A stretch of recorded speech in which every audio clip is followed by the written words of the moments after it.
بسم اللہ الرحمن الرحیم۔ السلام علیکم، آپ دیکھ رہے ہیں الف نیوز اور میں ہوں آپ کے ساتھ ماجد علی۔ شامل کرتے ہیں آج کی ون لائن ہیڈ لائن۔ نکار باغ تنازع، آذربائیجان کے صدر خود میدان میں آ گئے، بڑا اعلان کر دیا۔ آذربائیجان کے صدر نے نکار باغ کے معاملے پر آخر تک لڑنے کے عزم کا اظہار کر دیا۔ عرب خبرساں ادارے کے مطابق ایک اجلاس سے خطاب کرتے ہوئے ان کا کہنا تھا کہ اگر نکار باغ سمیت دیگر علاقوں سے دستبرداری کے لیے آرمینیا کی فوج کے ساتھ مذاکرات کے نتائج کسی معاہدے تک پہنچنے میں ناکام ہوتے ہیں تو آذربائیجان کی افواج آخر تک لڑے گی۔ سعودی عرب میں مقیم پاکستانی خبردار ہو جائیں۔ سعودی عرب میں کرونا سے نمٹنے کے لیے مؤثر اقدامات کیے جا رہے ہیں، تاہم لوگوں کی جانب سے بے احتیاطی کے باعث یہ موذی مرض ابھی تک سعودی سرزمین سے رخصت نہیں ہو سکا۔ مملکت میں ایک بار پھر کرونا کیسز میں اضافہ ہو رہا ہے، جس سے کرونا کی دوسری لہر آنے کا خدشہ پیدا ہو گیا۔ سعودی محکمہ داخلہ نے شہریوں اور اداروں کو وارننگ جاری کی ہے کہ وہ کورونا SOPs کی سختی سے پابندی کر ورنہ سخت سزا کے لیے تیار ہو جائیں۔ گلگت بلتستان پر پاکستانی اقدامات سے بھارت شدید برہم۔ پاکستانی وزیر اعظم عمران خان کی جانب سے گلگت بلتستان کو پاکستان کا 5واں صوبہ بنائے جانے کے اعلان کے محض چند ہی گھنٹوں بعد ہی بھارت نے اپنے سخت رد عمل میں اسے مسترد کرتے ہوئے کہا ہے کہ بھارت کے اس علاقے پر پاکستان غیر قانونی طور پر قابض ہے اور اس میں کسی بھی طرح کی تبدیلی کرنے کے بجائے اسے فوری طور پر ان علاقوں کو خالی کر دینا چاہیے۔ امریکی صدر ڈونلڈ ٹرمپ نے ہارنے کی صورت میں نتائج کو چیلنج کرنے کی دھمکی دے دی۔ امریکی صدر ڈونلڈ ٹرمپ نے صدارتی انتخابات کے نتائج پر پہلے ہی ہارنے کی صورت میں نتائج پر قانونی کارروائی کی دھمکی دے دی، جبکہ انتخابی رجحانات ظاہر کر رہے ہیں کہ امریکی صدر ڈونلڈ ٹرمپ ڈیموکریٹک امیدوار جو بائیڈن سے پیچھے ہیں۔ ملک میں کرونا کیسز میں اضافے پر وزیر اعظم عمران خان نے قومی رابطہ کمیٹی برائے کرونا کا اجلاس طلب کر لیا۔ اجلاس میں تعلیمی اداروں کی بندش، SOP سمیت اہم معاملات زیر غور آئیں گے۔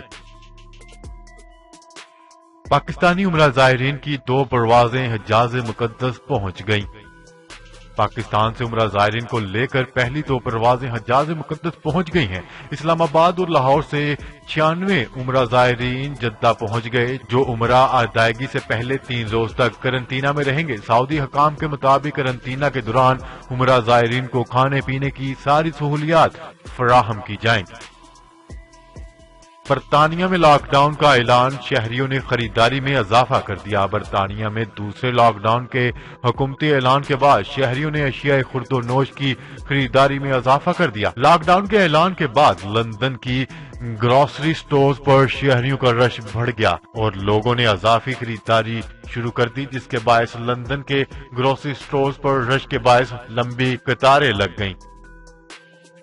عالمی ادارہ صحت کے سربراہ قرنطینہ میں چلے گئے۔ عالمی ادارہ صحت WHO کے سربراہ کرونا وائرس سے متاثرہ شخص سے ملاقات کے بعد خود کو قرنطینہ کر لیا، جبکہ عالمی ادارہ صحت کے سربراہ نے سوشل میڈیا پر پیغام میں بتایا ہے کہ ان سے ملنے والے ایک شخص کو کرونا وائرس ٹیسٹ مثبت آنے کی وجہ سے وہ خود کو قرنطینہ کر رہے ہیں۔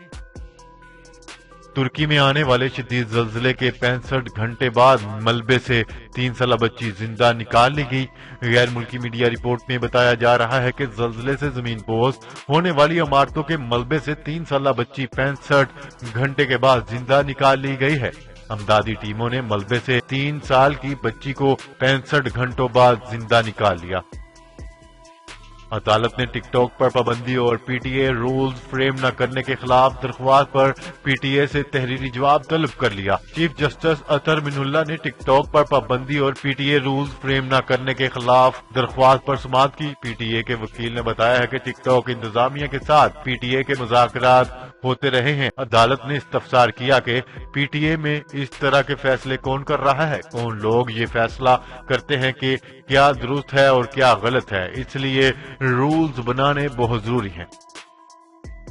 कुवैत से नौकरियों के हवाले से बड़ी खबर, मकामियों के लिए खतरा। कुवैत मंसूबा बंदी कौंसिल ने तशवीश का इजहार किया है कि मुल्क में आबादी बढ़ने की वजह से 2035 के बाद मकामियों को नौकरियां देना मुश्किल हो जाएगा। अरब मीडिया के मुताबिक कुवैती मंसूबा बंदी कौंसिल ने जारी करदा अपनी रिपोर्ट में बताया है कि मुल्क में आबादी 1.1 मिलियन है, जो 2023 में बढ़कर 2.3 मिलियन हो जाएगी, जिसके बायस मकामियों को नौकरियां देना एक बहुत बड़ा चैलेंज बन जाएगा।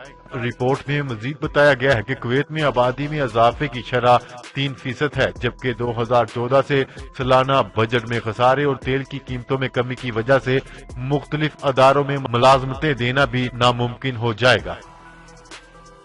करतारपुर राहदारी की पहली सालगिरह शायान शान अंदाज में मनाई जाएगी। तफसीलात के मुताबिक करतारपुर राहदारी की पहली सालगिरह के मौका पर सेक्रेटरी जनरल पाकिस्तान सिख गुरुद्वारा ने पैगाम में कहा है कि करतारपुर राहदारी की पहली सालगिरह को शायान शान अंदाज में मनाया जाएगा। हुकूमत पाकिस्तान की जानिब से भारत व आलमी सिख बरादरी को दावत देता हूँ। 7 और 9 नवंबर को बाबा गुरु नानक की हयाती पर सेमिनार दीगर तकरीबात होंगी। पाकिस्तान में इलेक्ट्रिक बसें कब चलना शुरू होंगी? फवाद चौधरी ने बड़ी खुशखबरी सुना दी।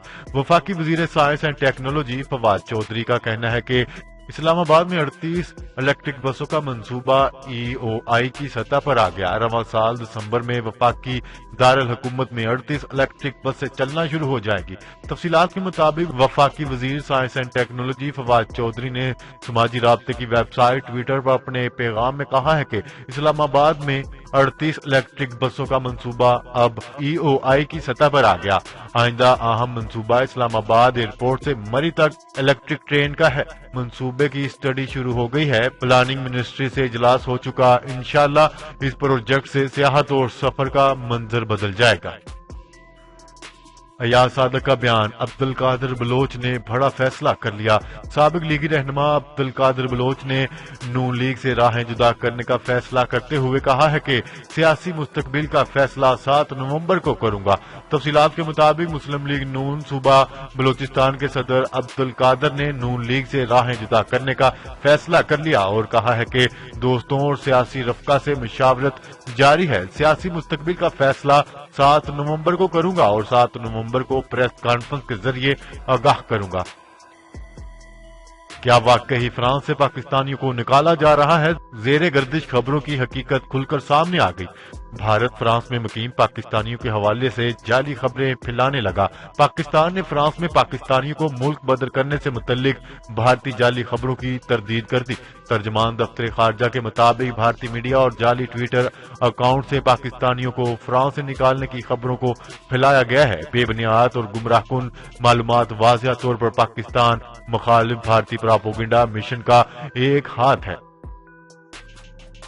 बासमती चावल के बाद भारत ने आलमी मार्केट में हमालिया नमक और मुल्तानी मिट्टी की रजिस्ट्रेशन करवा ली। पाकिस्तान देखता रह गया। पाकिस्तान में सदियों से पैदा होने वाले बासमती चावल पर भारत ने दावा किया है कि वो इसकी जगराफियाई निशानी है। पाकिस्तानी ताजरों के दबाव पर हुकूमत ने भारतीय दावे को चैलेंज करने का फैसला कर लिया। कनाडा में नौकरियों के बेशुमार मौका, 12 लाख नए गैर मुल्कियों को आबाद करने का ऐलान कर दिया गया। कनाडा में इमिग्रेशन के वफाकी वजीर का कहना है कि कनाडा अगले 3 सालों में 12 लाख से जायद नए गैर मुल्कियों को मुल्क में आबाद करने की मंसूबाबंदी कर रहा है। मीडिया रिपोर्ट के मुताबिक इमिग्रेशन के वफाकी वजीर का कहना था कि ये फैसला मुल्क में अफरादी कुव्वत की कमी को दूर करने और मैशियत को फरोग देने के लिए किया गया है। शहबाज शरीफ फैमिली के खिलाफ मनी लॉन्ड्रिंग केस में फर्द जुर्म के लिए 11 नवंबर की तारीख मुकर्रर। एहतसाब अदालत ने नवाज शरीफ फैमिली के खिलाफ मनी लॉन्ड्रिंग केस में फर्द जुर्म आयद करने के लिए 11 नवंबर की तारीख मुकर्रर कर दी। शहबाज शरीफ खानदान के खिलाफ मनी लॉन्ड्रिंग रेफरेंस की समाअत हुई। शहबाज शरीफ और हमजा शहबाज को अदालत में पेश किया गया। जी तो नाजरीन, आज के लिए इतना ही। मजीद खबरें लेकर बहुत जल्द आपकी खिदमत में हाजिर होंगे। तब तक के लिए अपना ख्याल रखिएगा। अल्लाह निगहबान। पाकिस्तान जिंदाबाद। पाकिस्तान आर्मी पाइंदाबाद।